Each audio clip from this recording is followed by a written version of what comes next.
What's going on, guys? Welcome back to another episode of the Speaking Sessions podcast. I've got Chris Sweet here with Swamp Rabbit Moving. He's always hopping to it, literally with the name of the business. I know that's the slogan there and everything, but this guy is somebody that I've seen over the last couple of years just really grow tremendously, not only in his business or in the local area, but for himself as well. And it's definitely somebody I wanted to bring on the podcast to not necessarily talk from a speaking perspective, which is usually what we do, but we'll get into that within the podcast, but really just to talk about how he has pushed his own personal limits and the limits what most people probably set on him and how he's been able to push past that. So Chris, glad to have you on. Tell us a little bit more about yourself.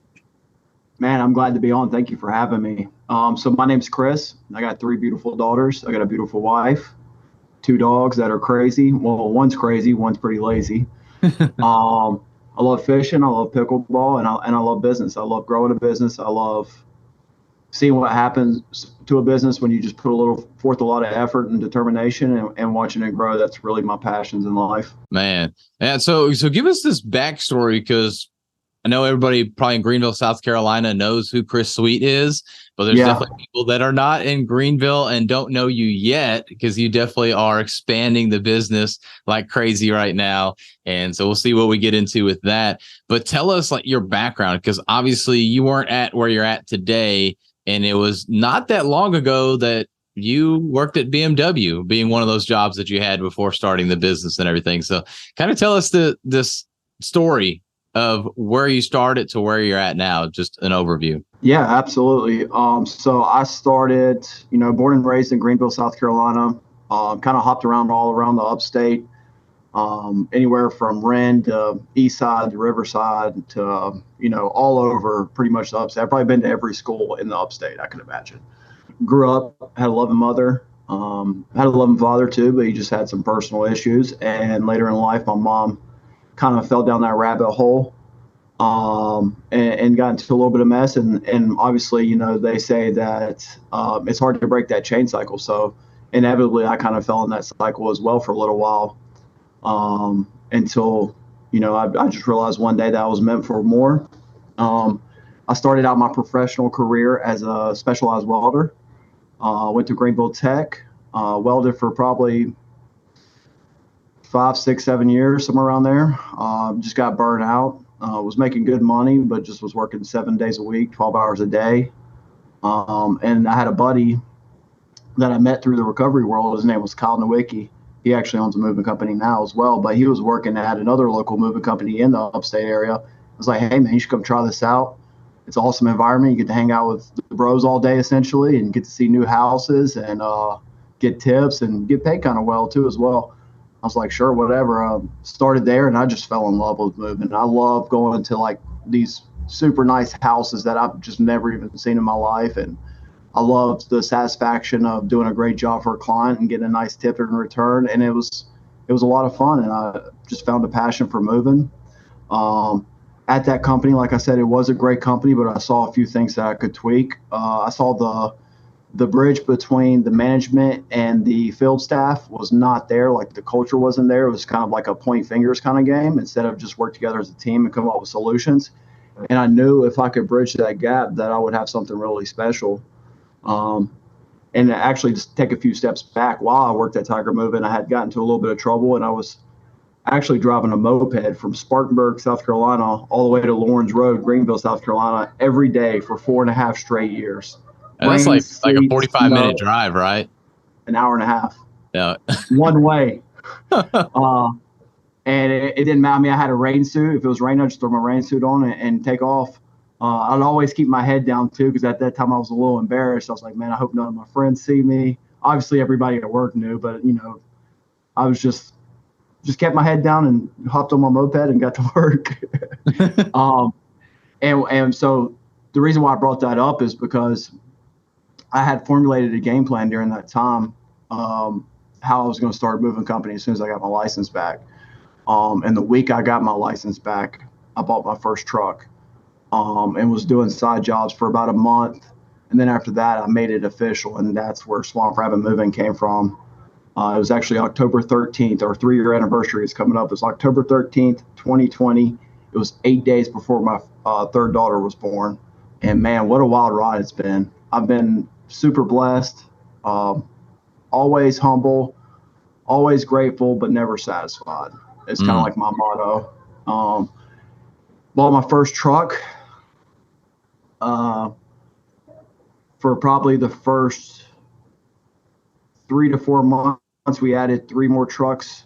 And I was kind of in that mindset, like I need to do everything right. Like I think every entrepreneur struggles with that. They're like, I have to be over everything. I have to micromanage everything. So I was like moving furniture while I was on the phone, booking jobs, sending crews out that I wasn't a part of. And then finally I had a coach and he's like, Chris, you got to start delegating. And as soon as I started delegating, that's when it really spread like wildfire. I mean, we went from 3 or 4 trucks to it seems like 10 trucks overnight. And then we continue to grow. And I think that's where a lot of people fail to realize that there's so much value in delegation, right? Because now instead of one mind working on all the solutions, you got multiple minds coming up with multiple solutions to find the best solution, right? Yeah. Yeah. Delegation is such an important thing, but it's such a hard thing to do. And I'm glad you brought this out. So let's go ahead and take a pause here on the story. I know there's still a lot more to go, but with delegation, how obviously, like you said, you struggle with that at the beginning, and most entrepreneurs struggle with that to be able to get rid of a little piece of their baby. It feels like, oh, well, I got to control it. I'm the one that can do it best. And maybe in the moment you can, but once you actually delegate it, you find out that you really weren't that great at it. So, what Absolutely. did that look like, and how are you able to delegate so probably easier now than you were at the beginning? Yeah. So I think my biggest thing with delegation was it was a multiple of things, right? It was I thought I could do it best, and then also that scary thought of bringing in a non-productive role or non-income producing role, and having to pay that person in the very early stage of a business was also very scary. But like I said, once we did, it was crazy, and now it's really cool because now I mean we're just so top heavy on staff. I wouldn't say top heavy, but we got enough people for anything, right? And it's cool because now I get to play on like the vision stuff. Now I get to, instead of working on like driving leads or filling up, we just got a new vertical with warehouse storage. Instead of trying to fill that up, now I get to think about my job today is like, what are we going to do when our warehouse gets full, right? Like I'm thinking 2024 problems, Mhm. 2025 problems instead of working on today's solutions. Um, and I think that's just so quintessential to grow in a business, especially once you get to a certain point, right? Like you don't have to do it right away, but I think when you get to a certain point in business, delegation is there's no way to scale Yeah. without it. Yeah, for sure. And I know you've been doing that on a lot of different fronts. And especially right now, you obviously were doing a ton of networking events, or maybe not obvious to everybody in the audience, but you were doing all of these networking events. So tell us about that real quick. And then we're going to kind of dive into that also a little bit within delegation. But networking events, there's a ton around. You started going to all of them. What Yeah, made you decide to do networking yeah, events? no, for sure. The first year, I mean, any networking event in Greenville, I was probably there. So I would move furniture all day, and then anything I could find that evening after I was done to go meet new people. And really, it was to learn about business too, right? Like, I just wanted to get around some people that knew business or that was doing something that I could really like look at and mentor and get a mentorship from because I didn't know nothing about business, right? Like I didn't graduate high school. I went to trade school. Business just was not my forte. I'd never, to be honest, I'm like not the smartest person in the world, but I knew if I could get around them, cultivate the skills they had and mirror that, that I would be able to learn pretty fast. And that's exactly what I did. And through that, I was able to build some really good relationships and meet pretty much all my friends I have now. I met through networking, right? Because I don't really hang out with too many people that don't own a business or doesn't have some kind of dreams or passion behind it because they say, the 5 closest people are who you're going to turn out to be, right? So I try to always be the small fish in a big pond, Mm. and then that way I can grab that inspiration and learn new things from them. Yeah. Yeah. And you're definitely great about that. I know our first like real true interaction was actually when I asked you to sponsor an event that I was doing. So it was a marketing based event, but a lot of realtors and stuff like that were going Yeah. to be there. So it was a great fit for you. And then on a personal perspective, I've never told you this, but I was like, dude, actually, I think I did say a little bit like, I hate to be that guy that's like coming right into your DM. And the first thing I say is like, hey, I want to ask you for money, but John, our Yeah, mutual friend, was like, "Hey, you should talk to Chris." So I made sure to preface that as like, absolutely. "Dude, this is the last thing I want to do." Like, "Hey, by the way, you want to sponsor this?" I know we never talked before, but you were cool about it, and you've been great about investing into marketing, into your company, everything, which I think is another unique thing. There's definitely a lot of unique things about you, but that's another unique thing. And so within networking, investing that way, your time, but you're also investing money. How has that been? Because I feel like a lot of business owners, they're ready to start taking money in.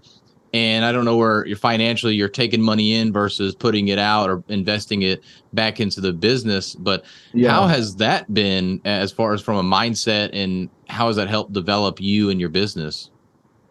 I think spending marketing dollars is huge, right? Like, and spending marketing dollars when it gets hard is even bigger, right? So, like, what I mean by that is it's easy to delegate a percentage of your revenue to marketing when you're cranking in a lot of money. But what happens when you slow down, right?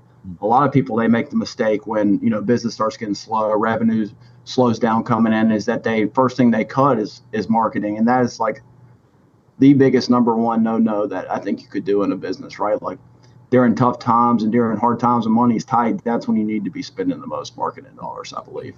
And I like I said, I mean, there's, like you said too, like, there's a lot of good things that I've learned to do, and once you stack those on top of each other, and that's where you really get scale. So, like, delegation, marketing, branding, community impact, like just being a good person, integrity in your business, like doing the right thing.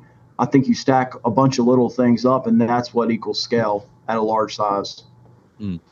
And so what got you in this mindset in the first place? Because I mean, people think about, okay, I probably should network, I probably should do marketing, I probably should be some kind of local influence, but Yeah. they only think about it. They never actually do it. So what got you, first of all, to think about doing it? And then secondly, to actually take that action and do it? A lot of it, I think, comes to like, I've had a coach throughout, probably a month after I've started. I've had a coach throughout the whole process. Obviously, I've cycled out, I've outgrown some, which that is a good thing, right? Like, Hmm. if you have a good coach and they're doing a good job, eventually you probably should outgrow them, and the good ones understand that.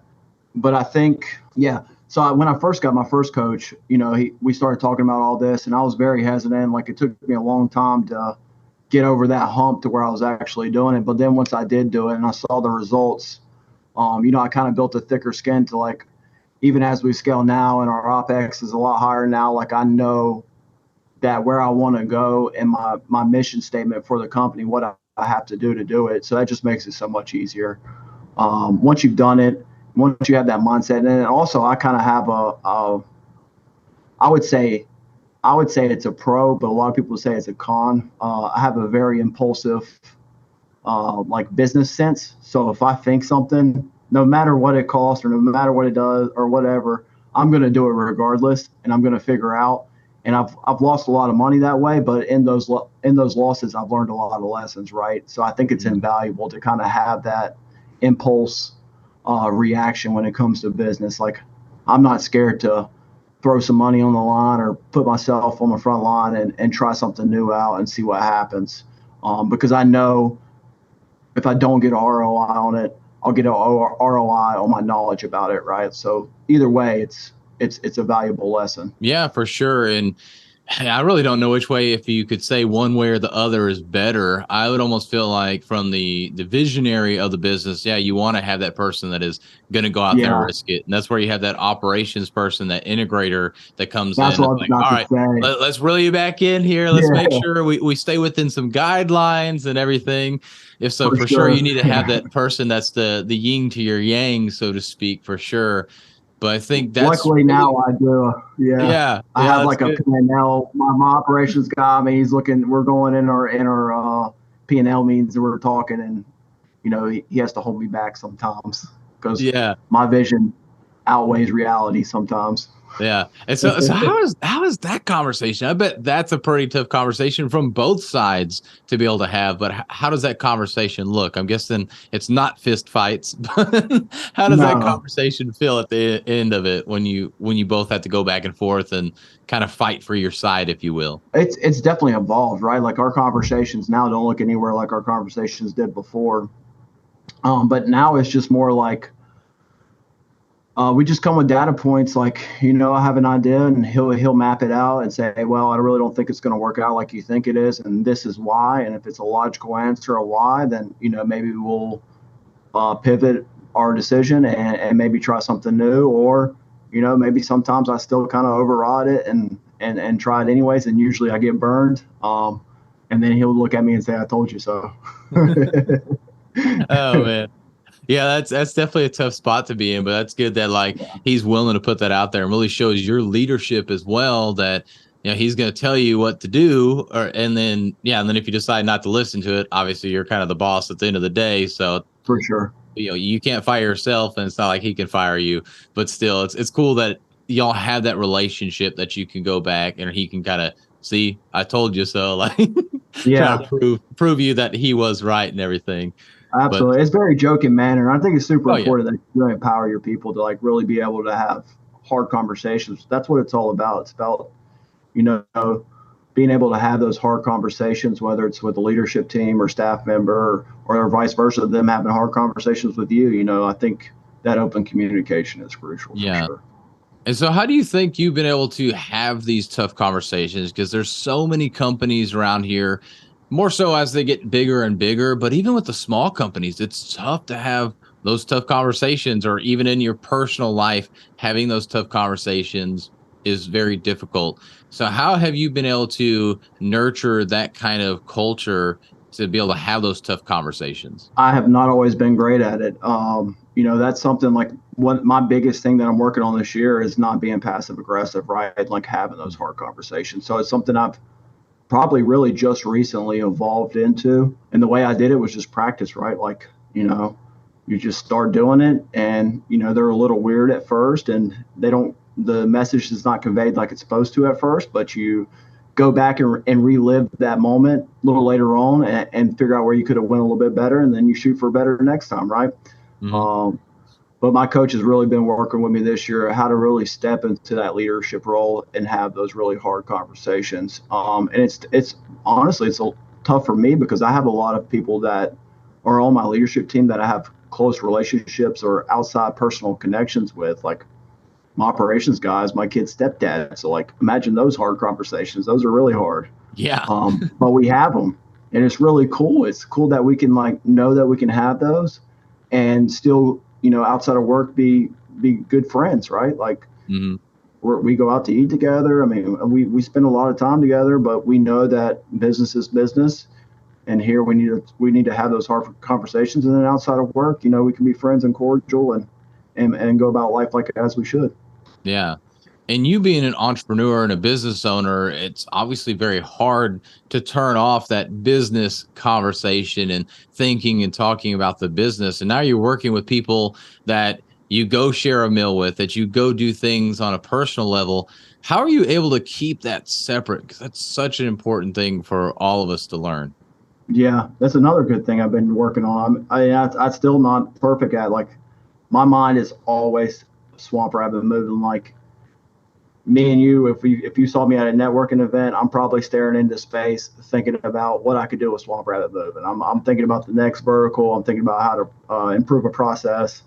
So it's something I'm really not that great at. And honestly, like I don't really care to have too many conversations that aren't business related outside Mm, of work. If I'm just being 100% honest, like yeah. I like to be around friends where we can talk about growth and strategy and how we're going to scale and like what's your thoughts on this. Like those are the conversations I like to have, whether it's in business or outside of work. So 9 times out of 10, when I'm talking to somebody, we're talking about where they're at, how they're growing, or where I'm at, or how I'm growing.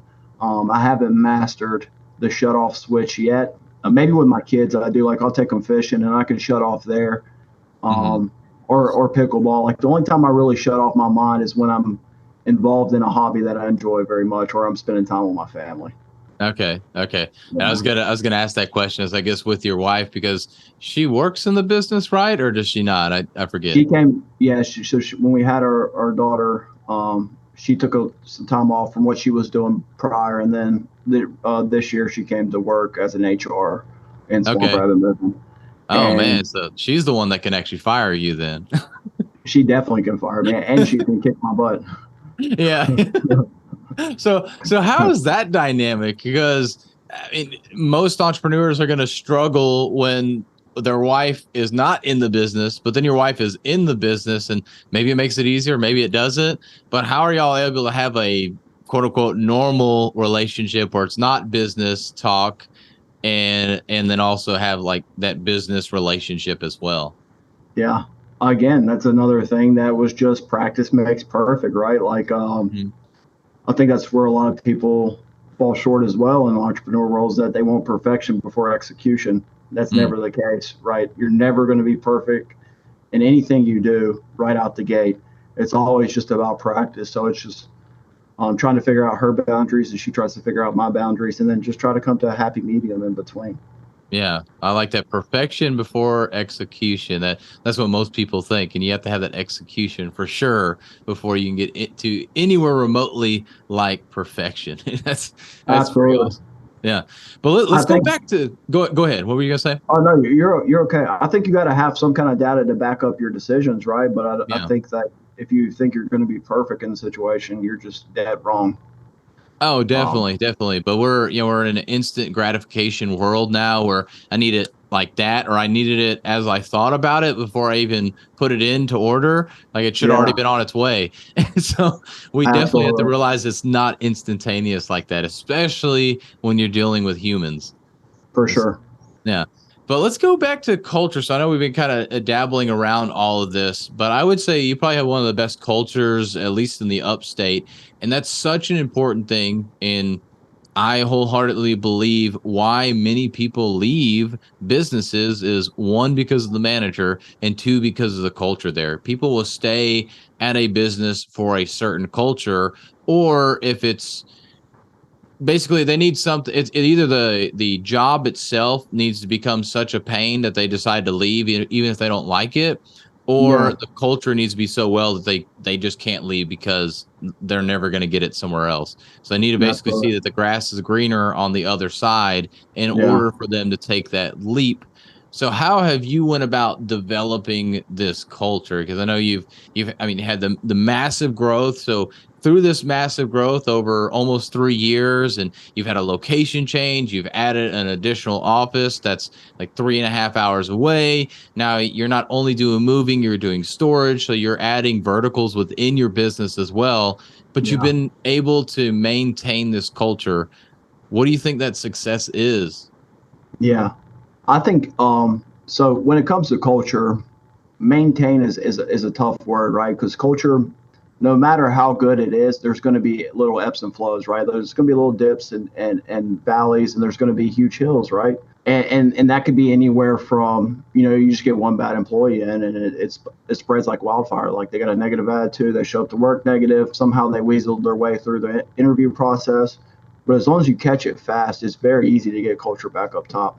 One of the recent things that we did, which I'm super excited about, is we added a CHO, a Chief Happiness Officer, Mm. kind of as like a mental health benefit to our guys. Like she is here to motivate, to grow, whether they grow with inside the business or we're growing them to further their career elsewhere. Like that's okay. Like, and it's such a cool thing to watch because I was one of those guys that were like super tough and timid to like emotions or growth or development. I was like, oh, that's all sissy stuff, right?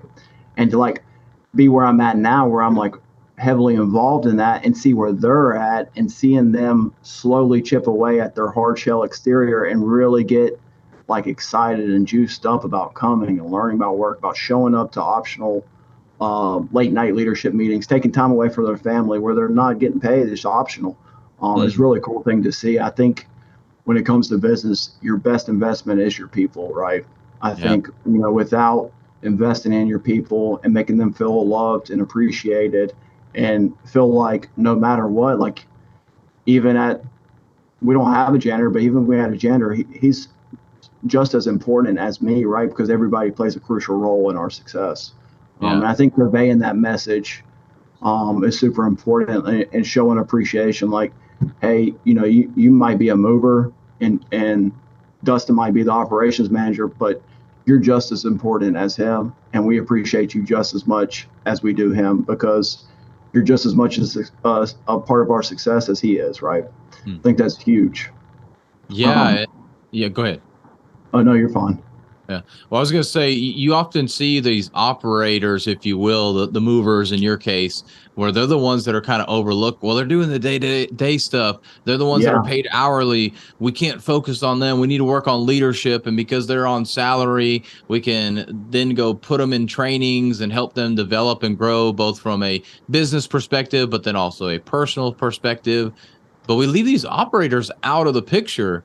But they're the ones, unfortunately, they're doing the hard work. I mean, they're the ones that are literally yeah, making things happen. Yes, you need people that are the operations manager, that are the HR person, but at the end of the day, they're not literally bringing in the money. If you didn't have those guys moving, you wouldn't have a moving business. You could do it without the operations absolutely. manager or HR person, or even really the Yeah, salesperson. That's a little bit different there, but still these other people. But we train them so much, but we don't train the operators. So I think it's a yeah. really cool thing that you do. Absolutely, and I think that the like you said, the operators, they have the most face time with the customer. Why not Mm. pour into them? Why not train them and pour into them the Swamp Rabbit way, and then that way the customer gets the most Swamp Rabbit experience possible, right? Yeah, exactly. And then not to mention, if these guys want to stay within the company, well, if you haven't been training them when they were the mover, the operator, and they move up into a management or office position, well, now you've got to go try and train them now. And everybody's already Yeah, been through this training. And let's take disc assessments, if I can say that right.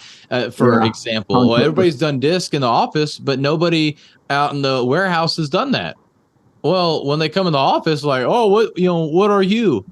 What do you mean? What am I? Well, on disc, are you DIS or C? I'm like, what do you mean? Oh, yeah, sorry, we're had to get that for you. And now they're like completely confused. Now they already felt awkward and out of place because they were always in the warehouse and now they're in the office. But now you're Yeah, just continuing, like almost pouring fuel on the flame of the awkwardness. absolutely. And so getting them all trained up, I think, is an awesome thing that you're doing there. So definitely want to commend you on that. And Thanks, man. did you just start? Because I know this is all kind of new to you as well. And chief happiness officer, that's pretty cool thing as well. Very unique. And all this has kind of started. It's a little bit newer, and I know it started with you doing your own personal development. How did you go about kind of rolling this out, if you will, from being like you and you're pouring into you and making sure the business grew to then passing it down to others in the company? Yeah, I think first and foremost, if you have that leaders eat last mentality, then you have to work on yourself first, and then that way you can figure out how to be a leader, and then you can train other people to be a leader, right? And motivate them and push them, because you've already walked that path and you know how to kind of guide them.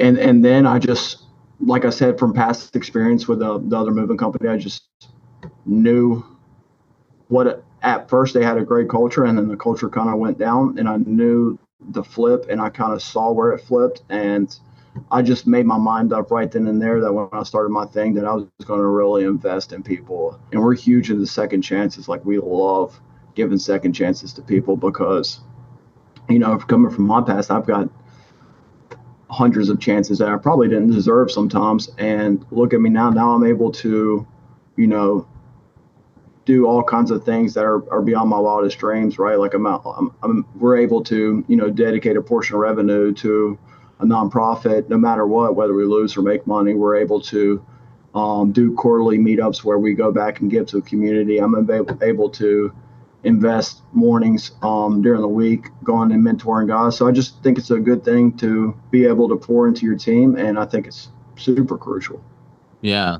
Yeah, and then one other thing I kind of got here, because I know you've been going to networking events, and you're at this point, and you see this more in big corporations, but even in small companies, you see the owner where they're going out and doing all this stuff, or they're going to these events, and it seems like they're just not working. Even though I know when you're Yeah. at networking events, you're building up relationships so that business does flow back in. How do you navigate that? Because I know there's a lot of people that haven't seen your come up, if you will, from where you started to where you're at now. Even from the outside, they're seeing like, well, dude, Chris is always going on fishing trips. Chris is always going to this mastermind, doing that thing. Like, when does he ever work? Like, must be nice, kind of thing going on Yeah. there. Yeah. So how have Um, you navigated those conversations internally? Because I mean, who cares about external? They're going to say what they want to say, but internally, yeah. keeping that culture alive. Internally, I think because I have a lot of guys that started with me, right? Mhm. Internally, they know where I was at.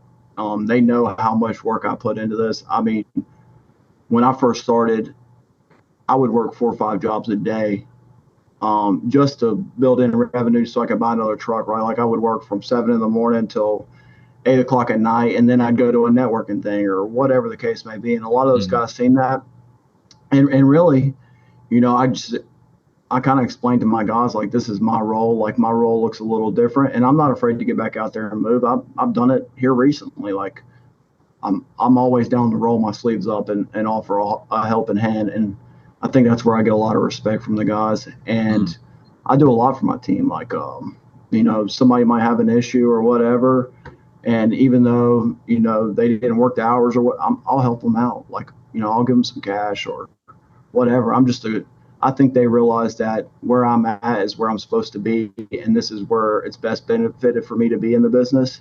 And they know in return that I'm going to be here to, you know, help them out if they need or be family or their hours depend on me getting out there and networking, and driving these relationships. And a lot of times when I'm fishing, I'm networking as well. I just mix hobby with work. Yeah. Yeah. Oh I yeah. haven't really had that issue come up too much, to be honest. And I think it's just because I keep my finger on the pulse so much. And yeah, it looks like I go fishing all the time, but you know, social media doesn't tell you everything. It's not showing you me here at night or early in the morning, doing what I need to do. And like you said, all those external people, I could care. To be honest, I could give two shits about them really. I'm gonna Yeah. do me, you do you, and I'll work you no matter how many fishing trips I take.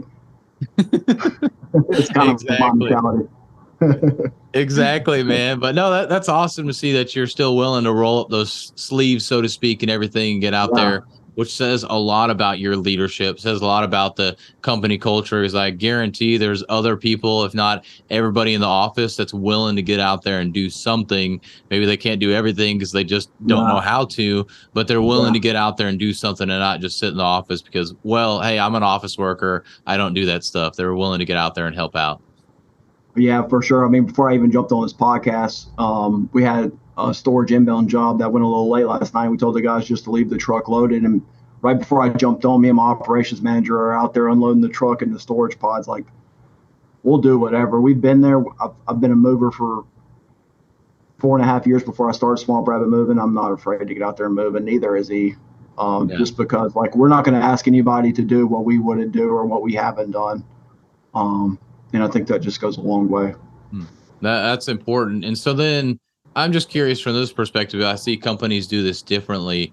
Do you only hire from the ground floor, so to speak, and then up, or do you also kind of hire people at the different levels that need to be there? When I first started, we only promoted within. Hmm. Um, but as we got a little bit bigger, we noticed that you know some position we always open the if we have a new position come up in a higher role, we open it up to the whole team, but we also open it up to the public now because we know if we're going to drop to our mission statement and we're going to do what's best for the company, emotions aside, then we need to also sometimes bring in outside talent as well. A big instance is our sales reps. Like sales reps before, prior to a year and a half ago, were only the movers that had moved up, and now, you know, we kind of brought in some people that are experienced in sales. But doesn't mean that we still don't promote within. Like we're really big into cultivating a leader and watching them grow inside the company if they choose to. Yeah, So no, it's that's just a great. mix now. Yeah, that's great. And I think that's important to do that. But there's obviously some roles that you just can't. Like, for instance, Yeah, Andy Frisella, and I know you know him, but he's talked about this before, how they only promote from within unless it's a super specialized position like the yeah, IT guy.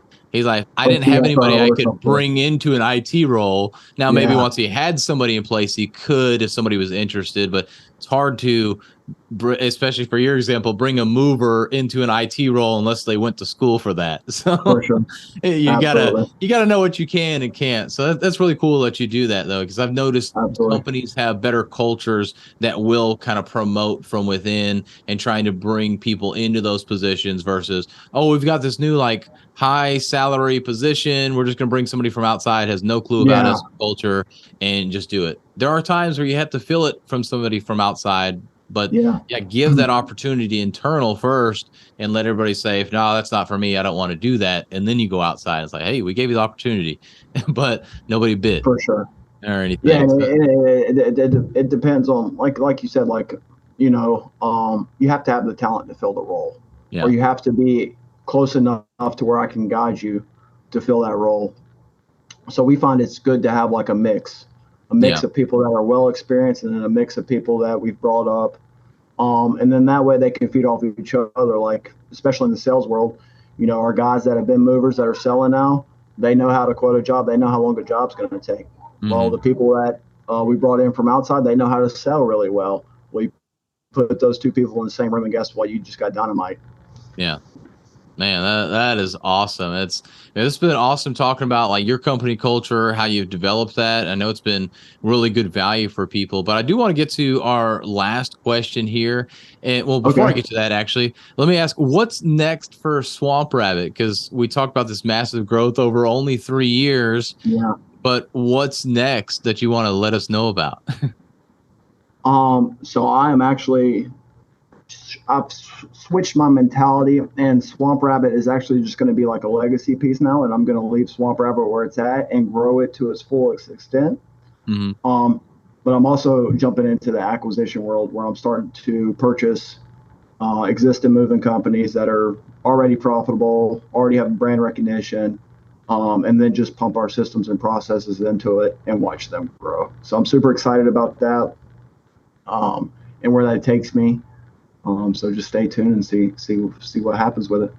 Nice. So that means Swamp Rabbit National, or if you're going to kind of keep the same name, but then put your systems in there. Yeah, I'll leave them branded as Okay. is because they'll already be, my buy boxes. They have to be doing at least 1 to 5 or in between 1 to 5 million. Hmm. And at that point, they've already built that brand recognition. So I would just leave them branded as is because I think the only, well, there's multiple reasons why people rebrand, but I think the biggest one why people rebrand an already thriving company is just an ego thing, right? Like I don't have to have Swamp Rabbit on it to know that I'm going to do great things with it. Hmm. I'd rather just leave it how it is and put my processes and systems into it. Nice. That's incredible. I'm looking forward to seeing that growth there as well as you do that. And that's cool that you're deciding to do that instead of the name Swamp Rabbit being everywhere. Although that would be cool as well to see that That go would be cool. nationwide. And you never know. I'm like I said, I'm a visionary, and my ideas change all the time. So you talk to me tomorrow, and I might be like, yeah, we're gonna have 100 Swamp Rabbit locations. You never know, but that's part of the journey. That's what kind of Right. makes it fun. Right. I was going to put that like, so we asked them on this date. So if you hear 2 weeks from now, it's changed, it's because it was on this date and everything. But dude, that's awesome. But let's get to our last question here. And that question is, if you only had one message to share for the rest of your life, what would that message be?